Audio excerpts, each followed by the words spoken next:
Hello again. I want to talk about what my favorite aspect of TF2 is. It's not the satisfying gunplay, it's not the movement you can do in TF2, or even like the silhouettes that is easily recognizable. Maybe even the fonts. The fonts are interesting too.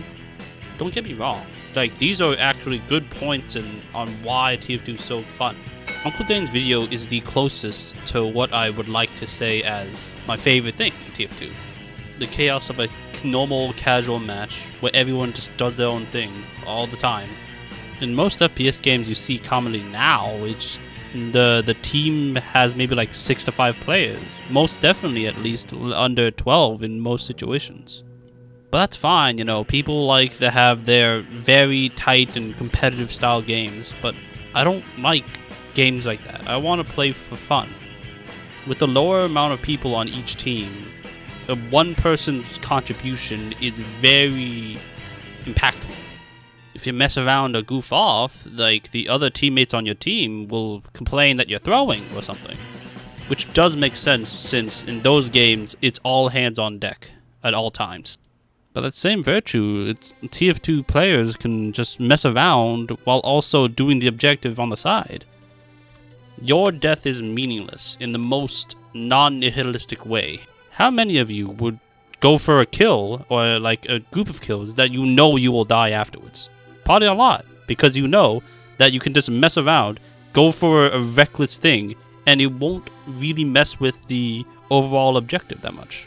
The real way you can tell that a TF2 player is an expert in TF2 is that they have a kill bind on them. I don't know any other game that has the vast majority of the players ragdoll or explode on command, making them die just because it'll be funny.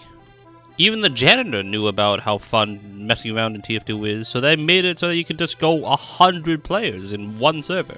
Our resident femboy Shonik has been messing with this whole idea ever since it was available, and it's just fun to look at and see how many people are just causing chaos in it. Let's go the opposite way and see how TF2 players take things competitively or seriously. TF2 has an official game mode for competitive, but you have to buy a little pass thing in the Manco store. Compared to casual, competitive has no random bullet spread, no random crits, and the team sizes are 6v6. 6v6 is the most common way to see competitive mode in either the official way or in outside sources like UGC League. The most common team composition in 6v6 is to have 2 scouts, 2 soldiers, 1 demo man, and 1 medic. Once you got your team in order, you have to actually look at the maps available in the official competitive mode, which is not a lot, but we have Foundry, Process, Vanguard, Badwater, Snakewater, Granary, Badlands, Gorge, Gully Wash, Metalworks, Swiftwater, Sunshine, Viaduct. All these are nice balanced maps. Both are good for both teams. And then we just have Turbine. Why is Turbine here?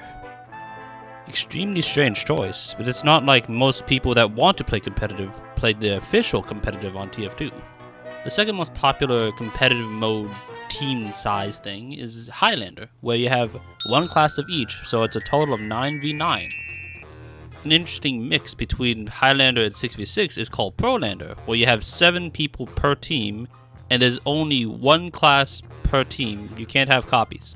If we keep on shrinking the team size, we can go into 4v4, which is usually comprised of 1 scout, 1 soldier, 1 demo, and 1 medic, instead of the, 6v6 comp.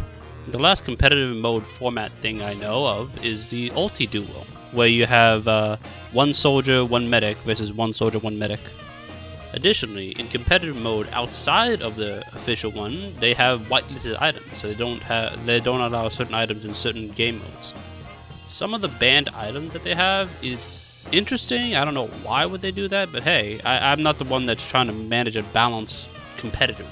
Anyway, that's all of what I want to talk about. It's like how big TF2 normally is. You can just mess around, and you won't be much of a detriment compared to like other games with smaller and more competitive aspects, maybe esports even. You're 100% free to play however you want, but don't try to rag on other people for playing how they want in TF2, please. That's all I want. Anyways, thank you for listening. Bye bye.